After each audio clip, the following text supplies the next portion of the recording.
What would happen if a black CEO walked away from a $900 million deal simply because his mother was humiliated right in front of a room full of white elites? As Evelyn Monroe stepped out of the black Lincoln, the morning sun spilled gently across the brim of her crisp white hat, casting a soft shadow on the marble steps at the entrance of Ashcroft Manor. She didn't arrive with a title, nor did she need extravagant attire. There was only the absolute precision in the seams of her tailored coat, the shine of her cream-colored shoes, and the well-worn leather handbag that had accompanied her through many Sunday services. Evelyn wasn't there to impress anyone. She was there for her son, Xavier Monroe, the man who had just led Monroe & Sons Logistics to an unprecedented milestone in the industry, a $900 million merger with the Ashcroft conglomerate to take the company global.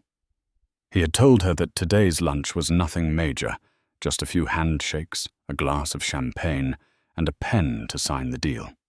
"It's no big deal, Mom," Xavier had said. "Just a quiet lunch, a small moment." But Evelyn knew that for a black man who had come from Trenton, New Jersey, to a negotiation table in Greenwich, Connecticut, there was no such thing as a small moment. That was why she chose the white hat her late husband had always loved. Why she walked in with her spine straight and her heart full of faith.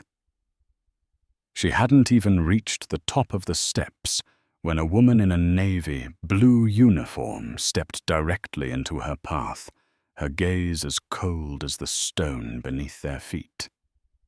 "Excuse me, staff and deliveries go around back," the woman said, without a smile, without hesitation. Evelyn tilted her head slightly, her voice soft as the breeze. "I'm here for lunch with my son, Xavier Monroe." The response didn't change. "Club policy is clear.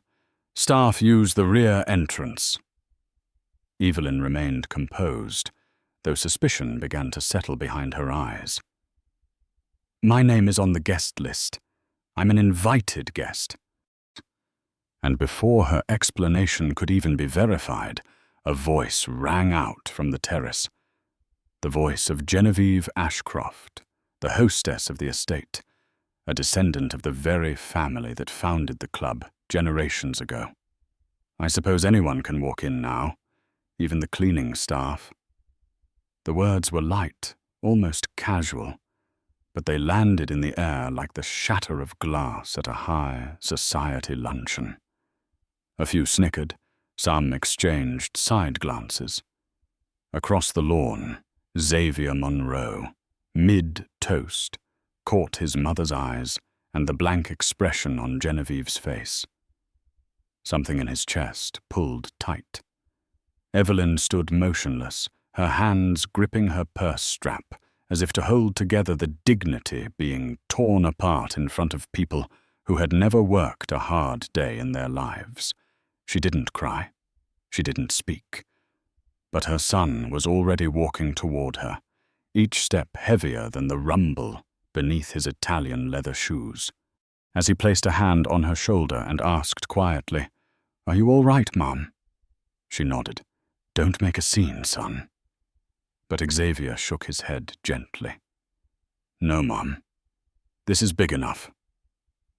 And in his eyes at that moment, there was more than anger. There was resolve. Something that would not only change the course of that afternoon, but shift the way America sees dignity and the right to be respected. Inside the grand hall of Ashcroft Manor, adorned with opulent crystal chandeliers and polished walnut walls, the chair reserved for Xavier Monroe remained empty.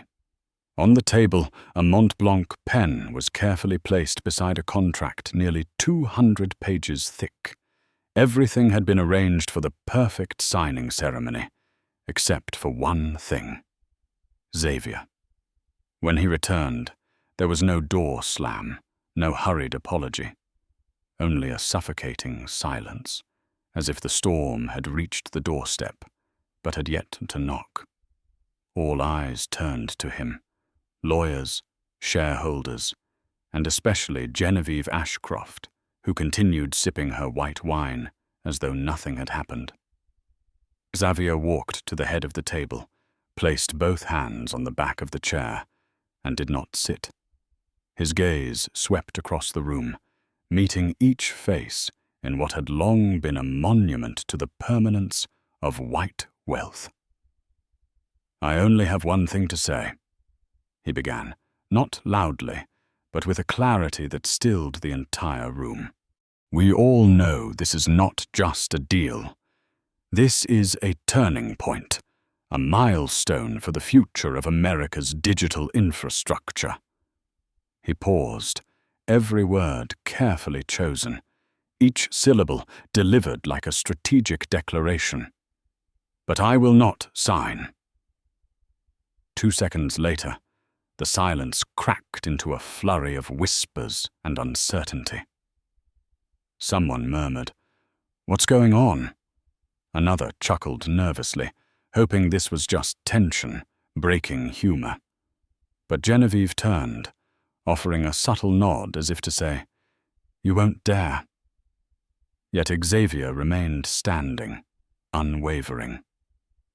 "Excuse me," she said coolly. "Is this some kind of negotiation tactic?" Malcolm Drayton, Ashcroft's legal counsel, interjected with a worried tone.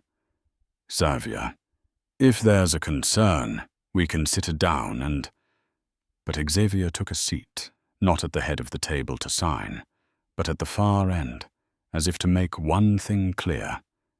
He had already walked away from the deal in spirit. "I don't object to the terms. I don't object to the strategy. I object to the disdain.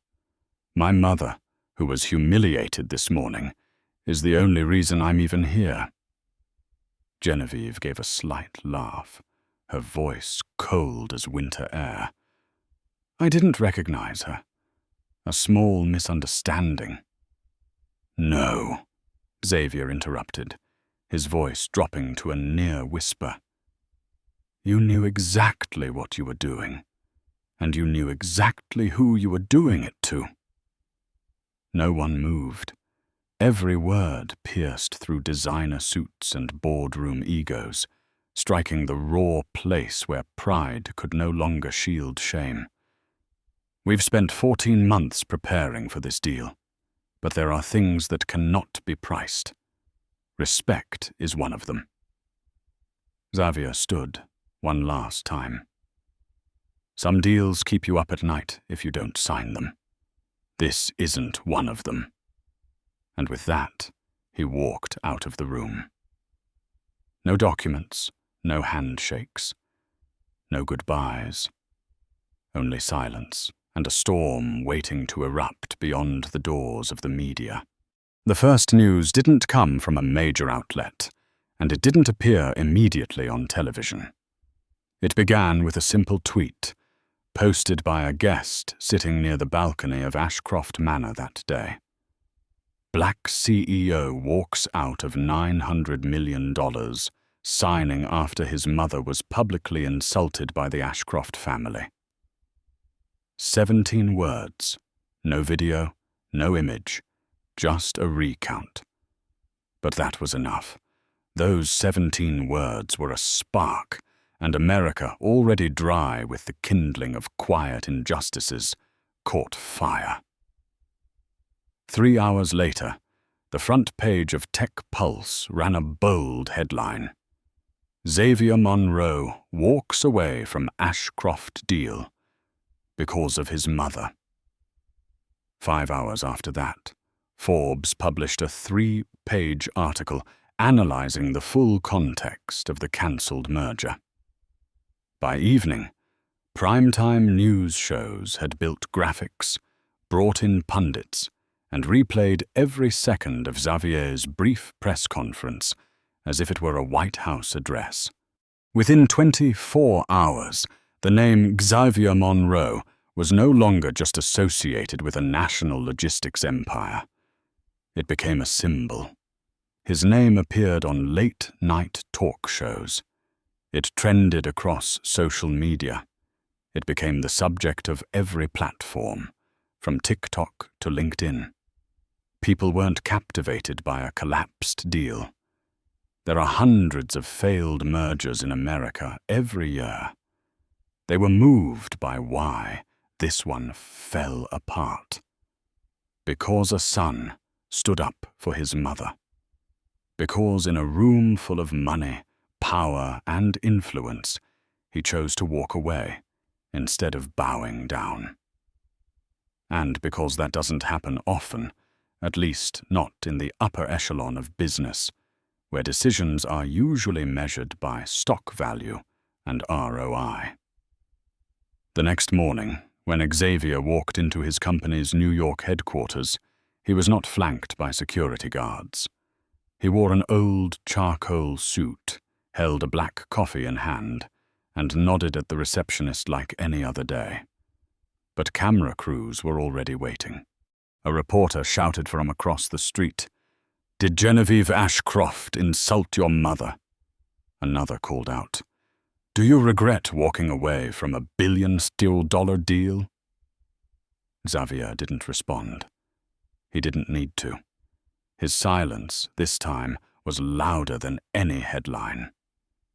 Upstairs, the executive team had already convened an emergency meeting. The company inbox overflowed. Some messages were panicked, some angry, but many were deeply moved. A warehouse worker from Texas wrote, "Thank you for not letting that moment pass like it was normal." A retired teacher sent a handwritten letter. "For the first time, I saw someone who didn't kill their dignity, no matter the price." That afternoon, Xavier Monroe stepped up to a podium in a small conference room. There were no banners, no flashy logos, just a folding table, a worn microphone, and nearly 24 reporters packed into a space built for 10. He looked directly ahead, his voice low but clear. "I didn't walk away from the deal because of money. I walked away because silence, if left to spread, will kill any value we think we've built." A reporter asked, "Do you think your reaction was too emotional?" Xavier answered calmly, "That depends on what kind of company you're trying to build." When he stepped down from the podium, no one clapped. But across America, people had started to listen, not to hear about numbers, but to understand the cost of dignity. And to many, that was worth more than any deal on Wall Street. Inside the grey stone estate, nestled in Greenwich, where every wall bore antique paintings and each candle holder had been hand-polished to a shine, the Ashcroft family convened an emergency meeting just 6 hours after Xavier Monroe's name had dominated the airwaves. Genevieve Ashcroft sat at the head of the table, her eyes a mix of disdain and confusion. She had never imagined that someone like Xavier, the man she had once mocked to his mother's face, would dare walk away from the opportunity to sit beside her on the nation's financial map. But now she understood.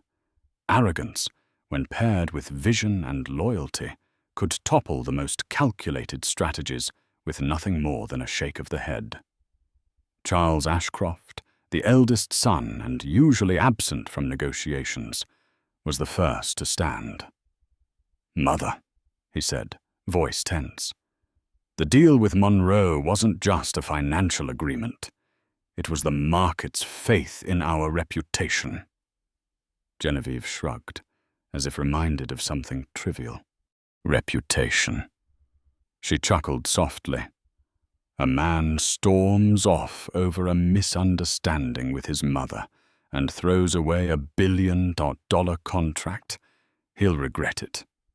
Pride doesn't pay the bills.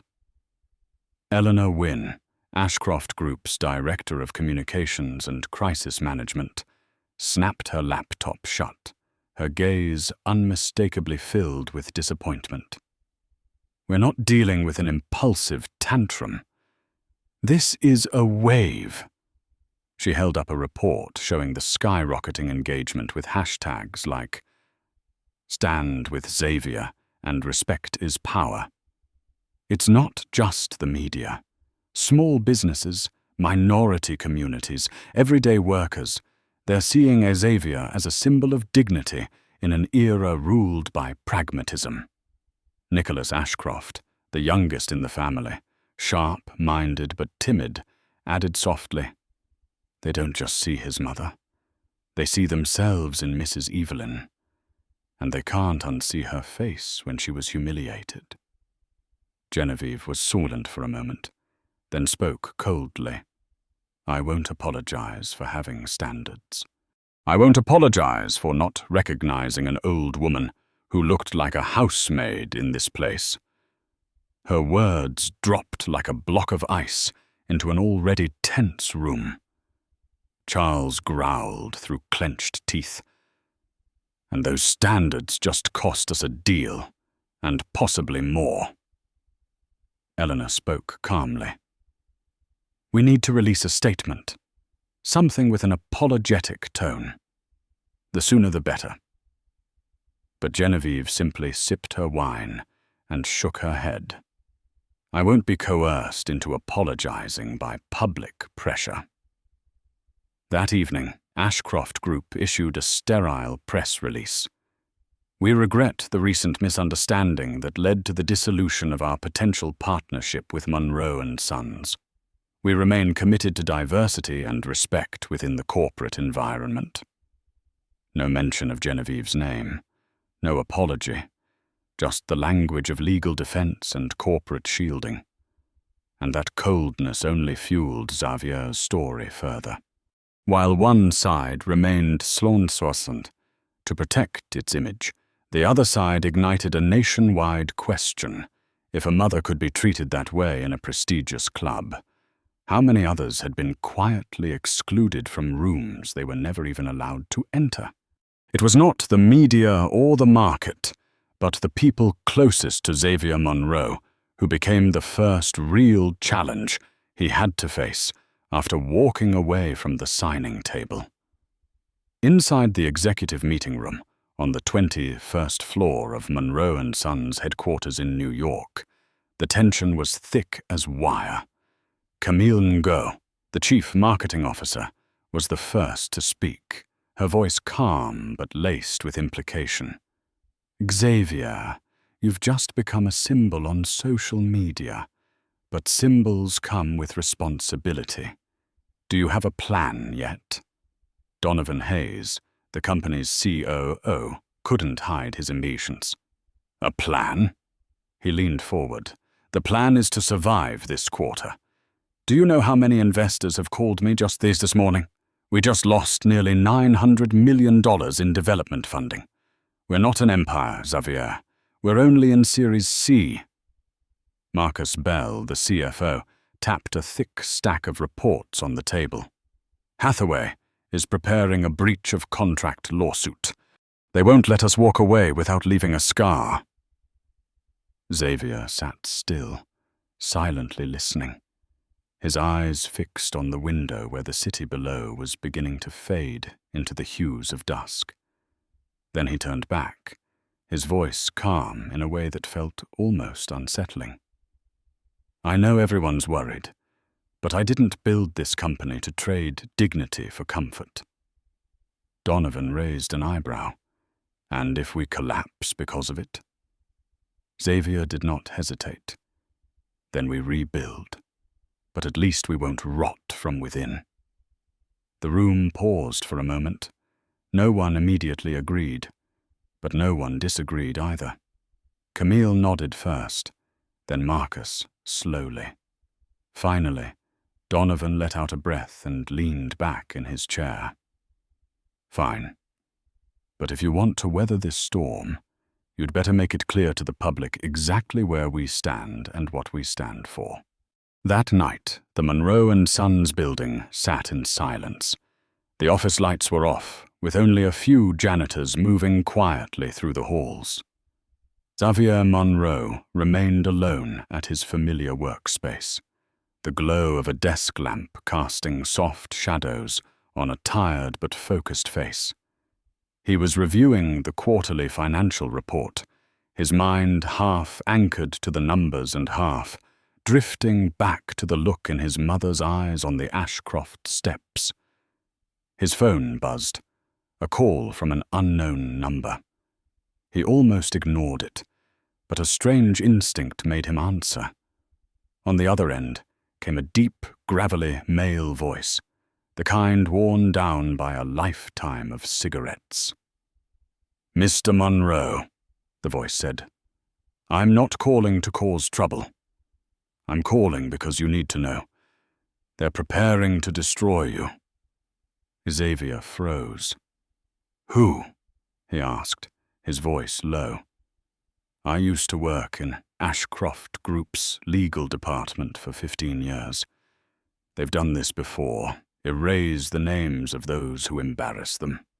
This time, it's you. They're digging into everything, your startup documents, your early funding rounds, even old transactions with small vendors. They want to craft a narrative that you're impulsive, unreliable, a man who lets emotion drive business." "Because I embarrassed them publicly?" Xavier asked. "No," the man replied. "Because you made them look small, and the world saw it." Before Xavier could ask more, the line went dead. No name, no goodbye.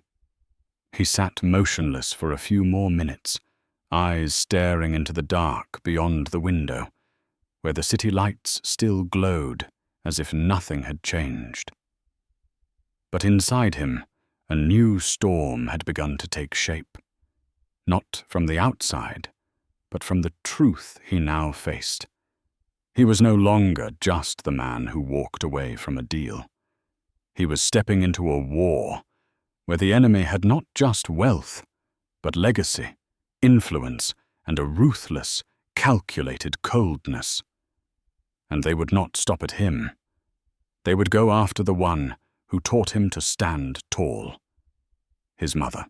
The next morning, before sunlight had a chance to slip through the high rises of Manhattan, Xavier Monroe was already seated in the 16th floor conference room with Camille and Go. On the large screen, headline after headline flashed: "Xavier Monroe destabilizes the market. CEO walks away from $900 million over personal emotions. Monroe and Sons facing serious lawsuits." Hathaway had begun to strike back, not loudly, not directly, but in the old-fashioned way. Quietly, deliberately, and with precision. They crafted the image of an emotional CEO, someone incapable of managing critical decisions. And with each article, each investor forum comment, a single message began to echo: Monroe is not stable enough to lead. Camille sat upright, fingers interlocked. "We can't fight them their way," she said, "but we have something they don't: authenticity." Over the next 48 hours, she and the communications team issued no press releases, created no hashtags, hired no PR experts. Instead, they started with something simpler: stories. A warehouse worker in Indiana posted a video about the time Xavier personally helped with unloading due to a labor shortage.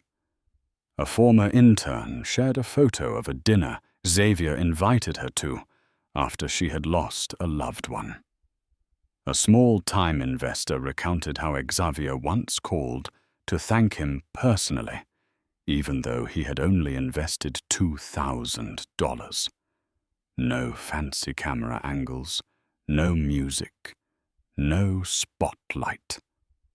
Just real stories told by people who had been treated not as assets, but as human beings. But the video that shook everything was a recording of Evelyn Monroe, sitting in her modest living room in Trenton, her silver hair neatly combed, wearing the lavender sweater she always wore to church. "I never asked anyone to let my son succeed," she said, her voice low and firm. "But I did teach him one thing. If silence makes you lose yourself, then you must speak." That video was shared over 1 million times in a single day. On television, the word impulsive slowly gave way to a new one: brave. And while Hathaway tried to suffocate the public conversation with denial and silence, Monroe chose to let the community speak for him. No shouting was needed. Only the truth, told in the voices of those who had once been treated with dignity. On Friday afternoon, just as the wave of public support had begun to settle, Xavier Monroe returned to his office, planning to spend a few quiet weekend hours reviewing the expansion strategy for the Southwest Logistics Network. On his desk, among dozens of conference invitations, market reports, and new investment proposals, lay a cream-colored envelope. No logo, no return address, only his name written in delicate handwriting, neat as if lifted from the page of an old diary. He opened it. Inside was a handwritten letter in blue ink, every curve carefully formed, as though the writer had practiced before committing pen to paper. "Dear Mr. Monroe, you don't know me, but I know you.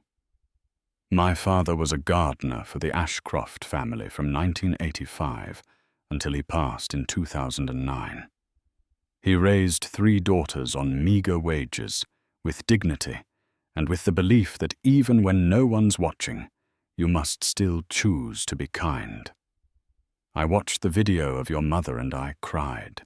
Not because I was surprised, but because finally someone said no, and it actually mattered." The letter was signed, Liana Brooks. Xavier paused at the name. It stirred something vague, almost forgotten in his mind. He folded the letter and set it gently on the desk, then read it again, this time more slowly, as if each word was a question he had never answered in his own life. He searched her name through the company network, social media, even email, but found nothing. Just an ordinary person, the child of someone who had once lived in the shadows of the Ashcroft estate. That night, over dinner at his mother's house, he told her about the letter. Evelyn sat in silence for a moment, then smiled gently. The truth always finds its way back, no matter how long it's been buried. Xavier looked at his mother, then out toward the small garden where his grandfather used to grow winter carrots. Something quiet bloomed inside him. It wasn't victory. It was connection. He realized he was no longer fighting alone. He was continuing something much older than himself. Late that evening, as Xavier returned to his apartment in Jersey City after a long day of meetings and conversations with new investors, a familiar icon lit up on his phone screen. An unheard voicemail.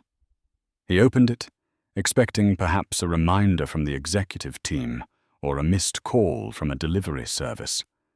But the moment the voice came through the speaker, he froze in the hallway, keys still in his hand, not yet in the door. "Xavier. It's me, Otis. Not sure if this number still works, but I heard about what you did with that deal, about your mother. And I just wanted to say, I'm proud, and I'm sorry, for everything." Otis Monroe, the man Xavier had once called Uncle, once trusted like a second father after his own dad died suddenly of a heart attack at 49. Otis had promised to always be there. He had taken Xavier fishing every summer. And then one day, right after the funeral, he vanished. No explanation, no phone calls, no birthday cards. Just a silence that stretched on for 20 years. That night, Xavier didn't sleep. He sat at the kitchen table, replaying the message over and over. Each time brought a different layer of feeling.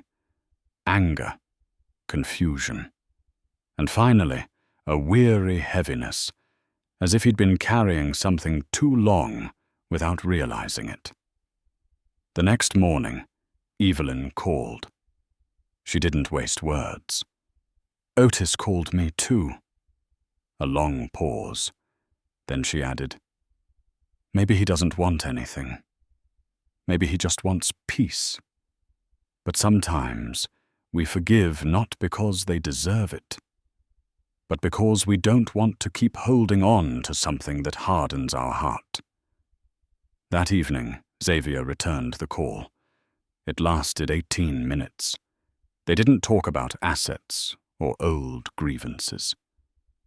They talked about his father, about the holiday barbecue ribs, about the high school football game Otis missed, and about how sometimes people don't need to explain. They just need the courage to call back. When the call ended, Xavier didn't feel completely unburdened, but he felt enough. Like an old door had finally cracked open, just wide enough to let the wind pass through.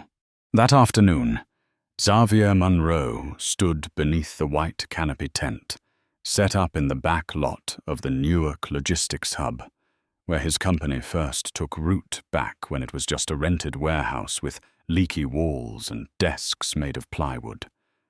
But today, there were no contracts, no signatures, no shareholders.